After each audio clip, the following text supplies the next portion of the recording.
Olá, aqui é Feize Milani, sou professor do curso de Medicina da Universidade do Estado da Bahia e essa apresentação é uma aula do componente curricular PIASC, Programa de Integração Academia Serviço Comunidade, do terceiro semestre do curso de Medicina. E o tema é a arte de fazer perguntas.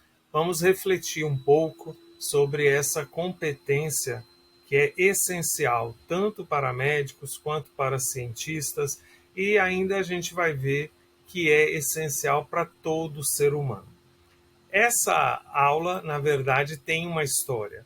Vários anos atrás eu ensinava em outra instituição universitária e no mesmo semestre eu tive a oportunidade de dar 2 palestras para estudantes universitários dos Estados Unidos que estavam vindo para o Brasil em grupos para fazer intercâmbio, para fazer pesquisas, para conhecer uma outra realidade.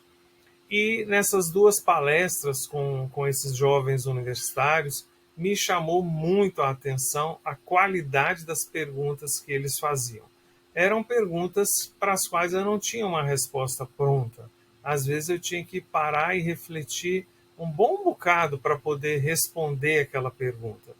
E isso me fez perceber que existem perguntas, né, que vão fundo nas questões, existem perguntas que ampliam os horizontes e existem perguntas muito específicas ou até limitadas.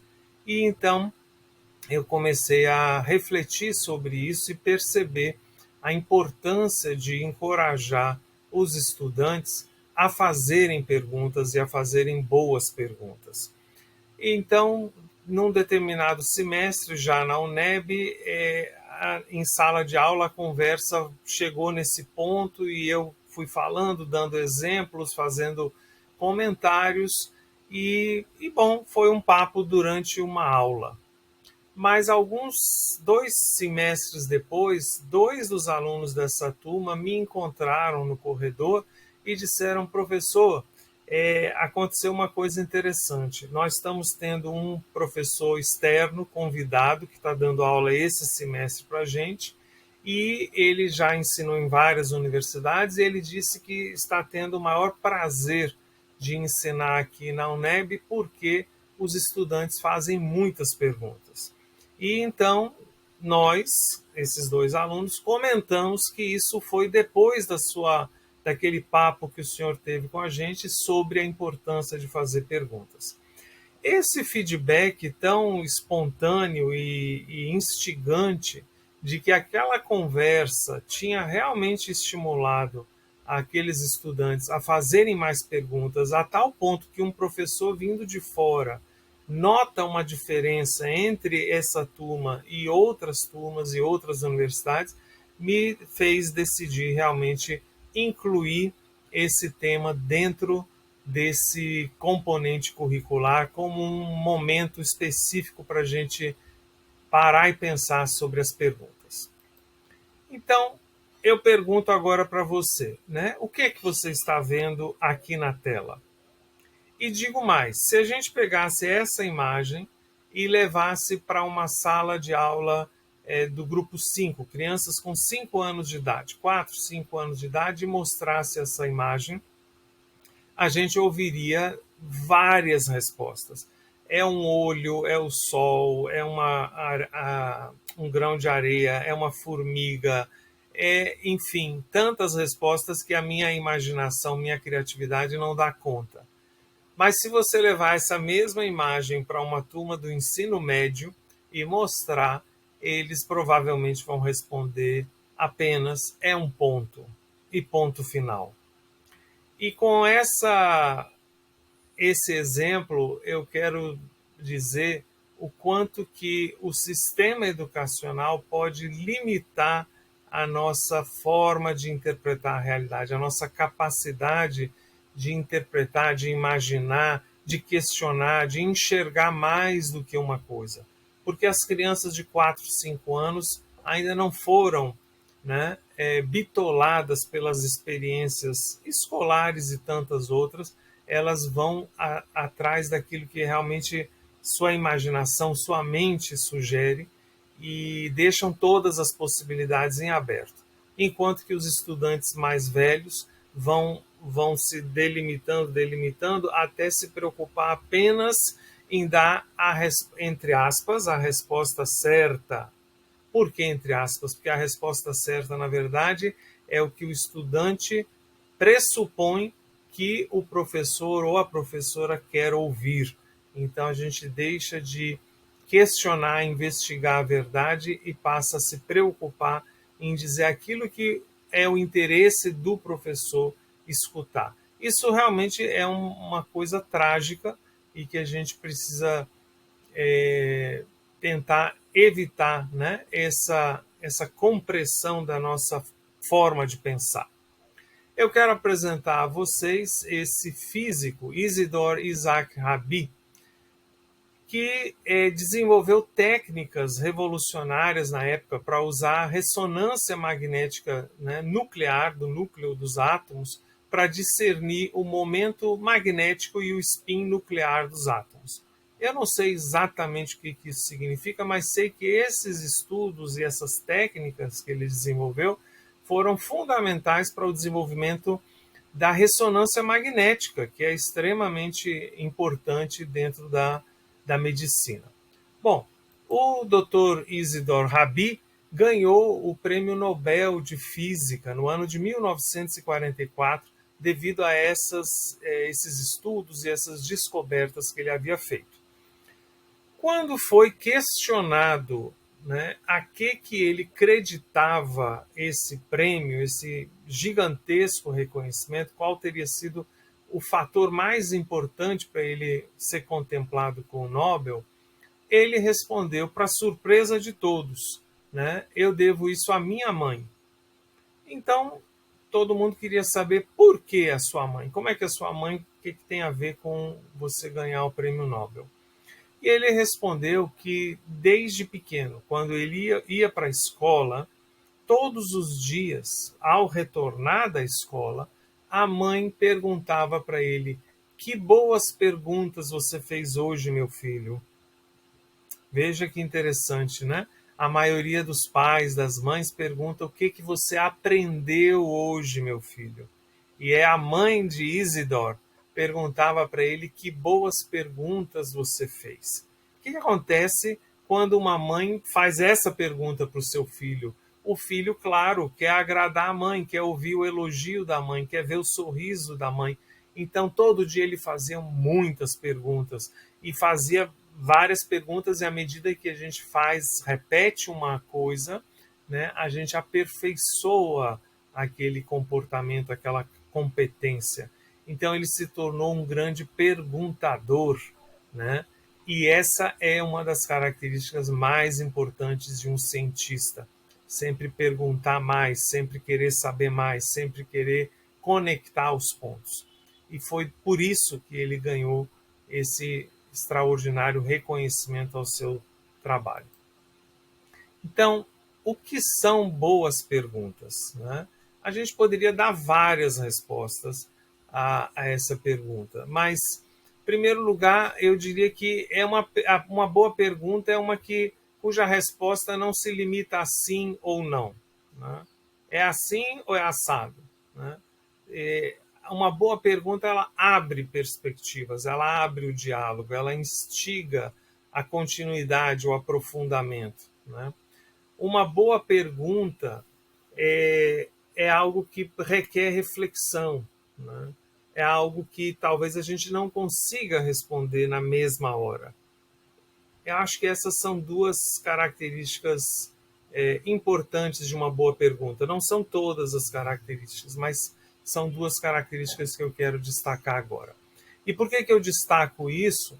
Porque se a gente for refletir o que é mesmo a ciência, né, vamos ouvir a resposta de Carl Sagan, ele próprio um grande cientista, né, astrônomo, astrobiólogo, astrofísico, escreveu mais de 600 publicações científicas, diversos livros, e Carl Sagan diz: a ciência é um modo de pensar muito mais do que um corpo de conhecimento. Essa definição é muito importante.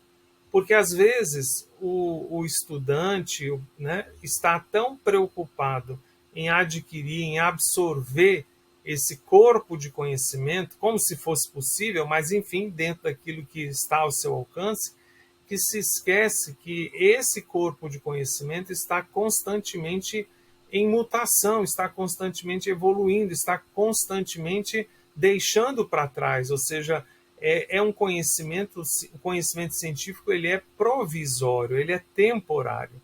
E se a gente se preocupa mais em adquirir o conhecimento do que desenvolver o modo de pensar científico, a gente vai ficar para trás. Mas o modo de pensar científico é parte da questão das perguntas. A gente está sempre perguntando. Mas por que tanta gente tem medo de perguntar? Podem existir N motivos, né? Tem gente que fala, não quero pagar mico, né? Como se fazer uma pergunta pudesse pagar um mico, porque vai revelar o meu desconhecimento. Só que nós estamos estudando, nós estamos na universidade, nós estamos fazendo um curso, nós estamos fazendo um treinamento, qualquer que seja, justamente porque desconhecemos aquele tema, aquela profissão, aquela área do conhecimento. Por isso nós estamos, nos matriculamos e estamos estudando, porque queremos adquirir conhecimento. Então, revelar o desconhecimento é óbvio. Se eu já soubesse, eu não precisaria estar, né, sentado no banco de estudante fazendo esse curso, né? Outras pessoas justificam como timidez, né? E ainda existem pessoas que têm medo de perguntar porque sabem que determinadas perguntas ampliam a nossa consciência. E quanto maior a nossa consciência, maior também a nossa responsabilidade. Então eu quero usar agora um exemplo para mostrar como que as perguntas podem nos levar a ampliar o nosso conhecimento e o que acontece quando a gente amplia o conhecimento da gente. Vamos imaginar que esse círculo, né, a área cinza dentro do círculo, representa todo o meu conhecimento, todo o conhecimento que eu tenho. O que representa essa linha verde, a circunferência em torno desse círculo? O que representa essa linha verde? Ela representa os limites do meu conhecimento, até onde o meu conhecimento vai. Mas, olhando, e o que representa esse fundo branco? Representa tudo o que eu não conheço, tudo que está fora do meu conhecimento, ou seja, tudo aquilo que eu ignoro. Esse fundo branco representa a minha ignorância, o meu desconhecimento. Portanto, essa linha verde, ela representa também o grau de consciência que eu tenho do que eu desconheço. O quanto que eu sei que eu não sei. Ou eu imagino que já sei tudo.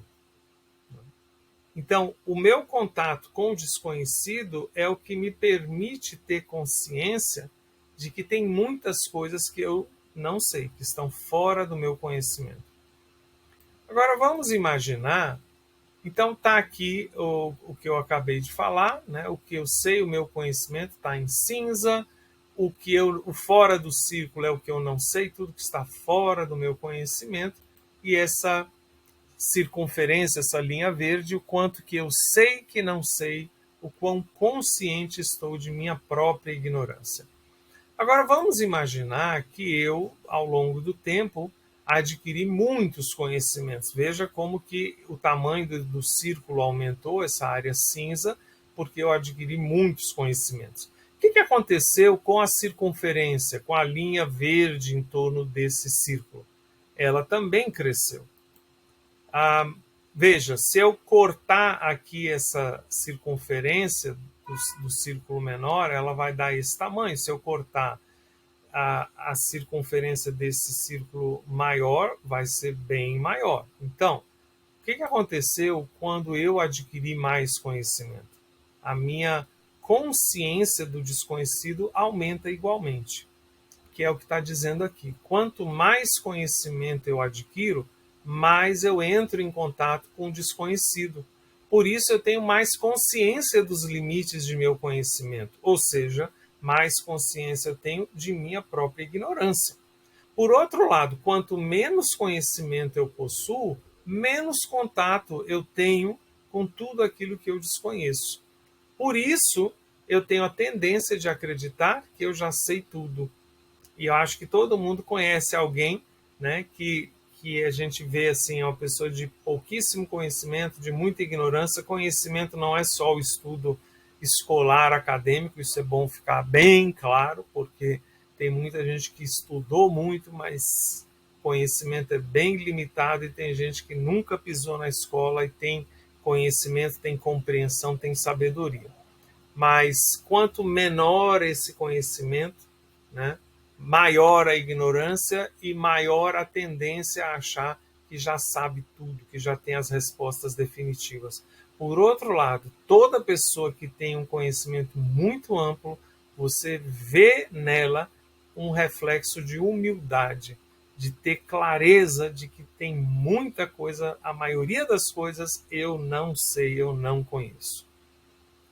Então, é por isso que eu digo que o primeiro sinal da sabedoria é a humildade. Humildade é uma evidência de sabedoria. E o inverso também é verdadeiro. Orgulho, presunção, arrogância, apego às próprias ideias ou exibicionismo são evidências de ausência de sabedoria. Humildade é uma condição sine qua non, uma condição indispensável para se alcançar a sabedoria. E é, ao mesmo tempo, evidência, sua evidência, evidência da sabedoria.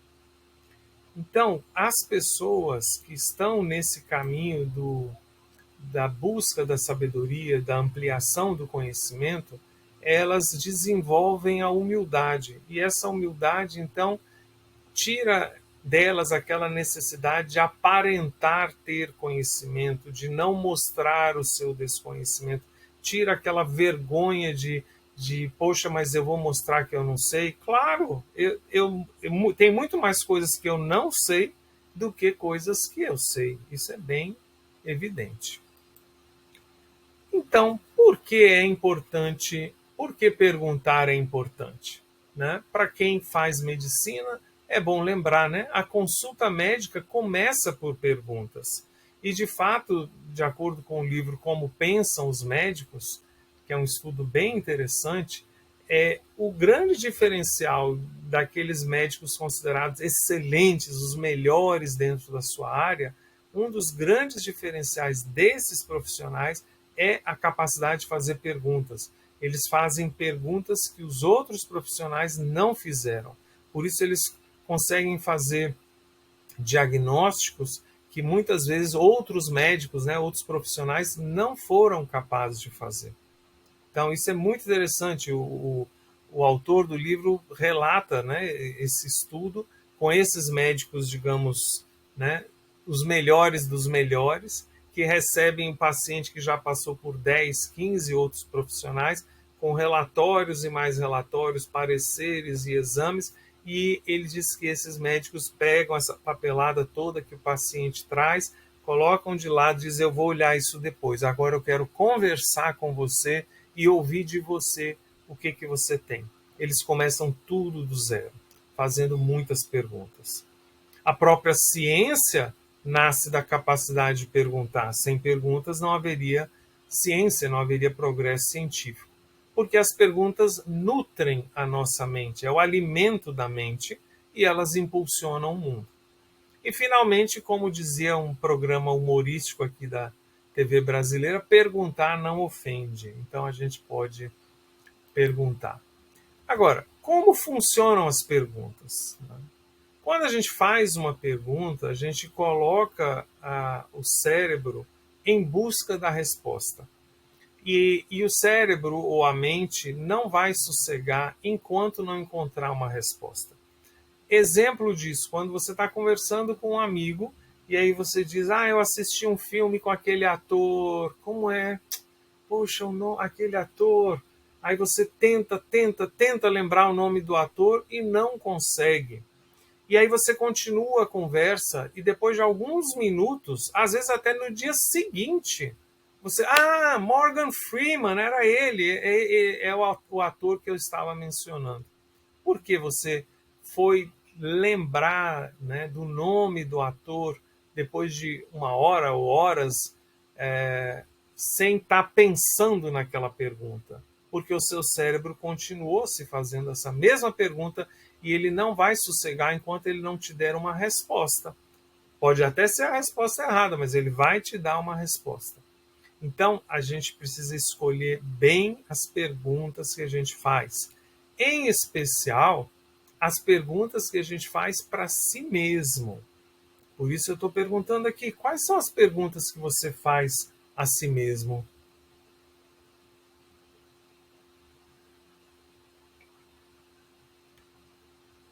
Aquelas perguntas que você faz internamente na sua mente, quais são elas? Elas são muito importantes, né? Elas são de importância crítica, pois podem lhe colocar no caminho do crescimento e da excelência ou no caminho da mediocridade. E eu vou dar exemplo disso. Porque assim, nem todas as perguntas prestam. Aqui tem uma lista de perguntas que talvez, né, você já tenha se feito alguma vez ou faça até frequentemente, e essas perguntas levam a gente para um lugar bem perigoso, para um lugar de impotência, de vitimização, né, enfim, de desamparo, de vazio. Não são perguntas que impulsionam a gente para crescer.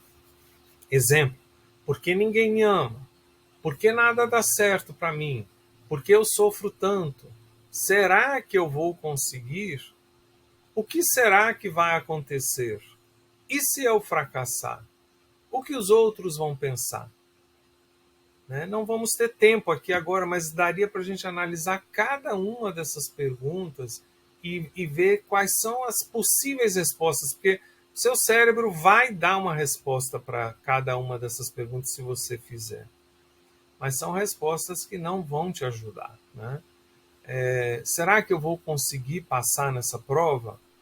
Qual é o benefício dessa pergunta? Você está elucubrando sobre uma coisa que você não sabe. Se você se perguntasse o que eu preciso fazer para aprender e, consequentemente, passar na prova, isso vai te levar para um lugar muito melhor, muito mais produtivo, muito mais empoderador. Né? Então, vejamos algumas perguntas que substituem aquelas e levam a gente para esse lugar de força, de capacidade, de ação. Né?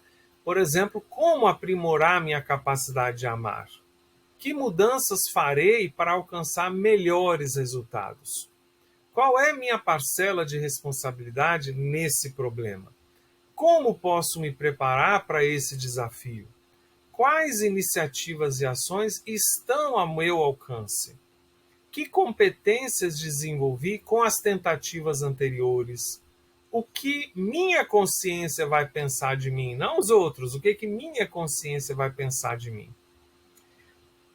Então, essas perguntas, né, elas direcionam a gente para a ação. Essas perguntas nos conduzem àquilo que pode ser feito, àquilo que está ao nosso alcance, àquilo que depende de mim.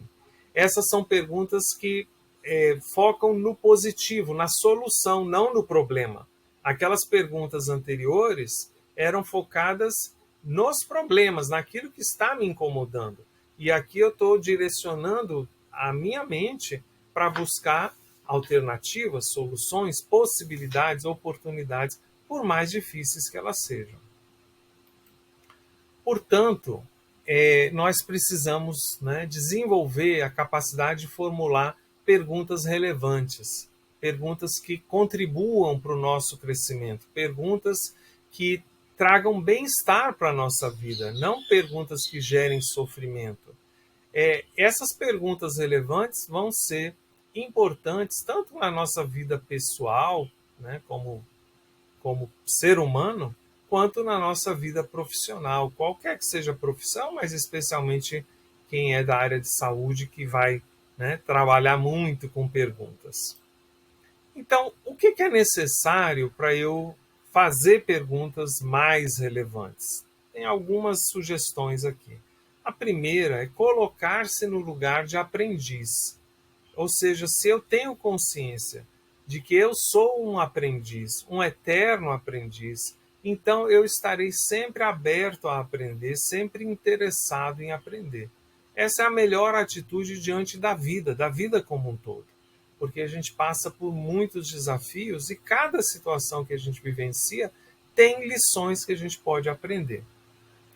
Para fazer boas perguntas, eu preciso escutar ativamente, porque o que a gente tem visto muito frequentemente é as pessoas perguntarem exatamente o que o outro acabou de dizer, acabou de explicar, acabou de compartilhar, significa que a pessoa absolutamente não estava prestando atenção, não estava engajada, conectada naquela conversa.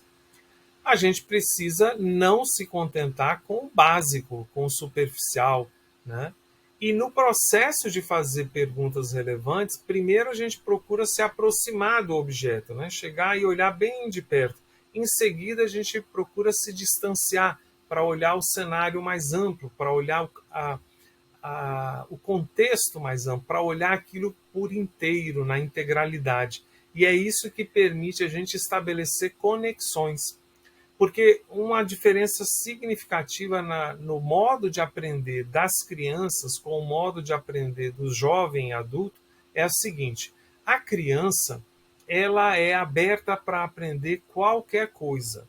Então, você vê isso na escola. O professor, a professora chega e diz: Ah, vamos hoje aprender tal coisa? As crianças, vamos, não sabem nem o que é, né? Ou para que serve, ou onde se encaixa, mas elas têm essa curiosidade universal.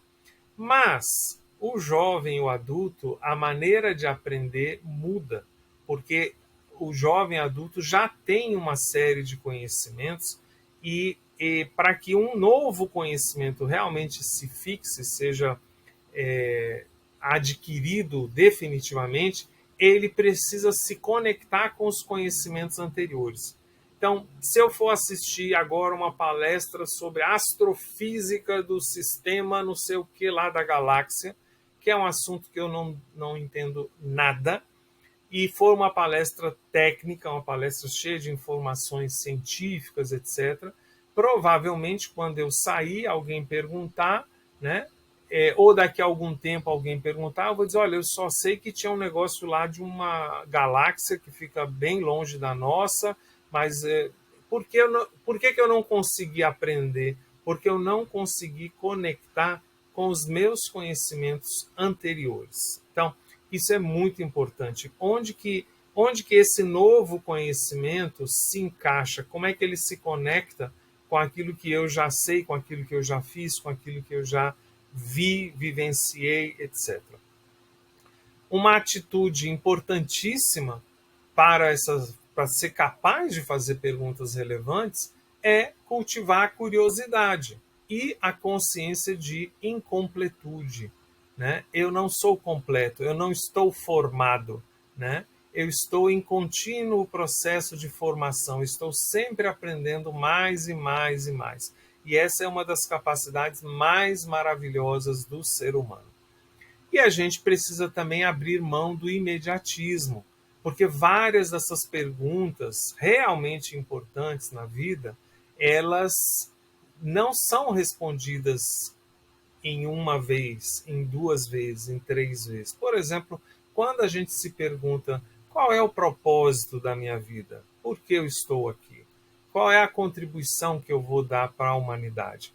Essa é uma pergunta que não tem uma resposta imediata, né? Na verdade, talvez não tenha uma resposta final nunca. Essa pergunta eu comparo com um quebra-cabeças de 1.000 ou 2.000 peças e que você vai cada dia encaixando mais uma pecinha. Você não está preocupado em resolver o quebra-cabeça todo de uma vez. Você só está preocupado em ir encaixando de peça em peça, sabendo que cada peça que vai se encaixando vai ampliando mais essa compreensão.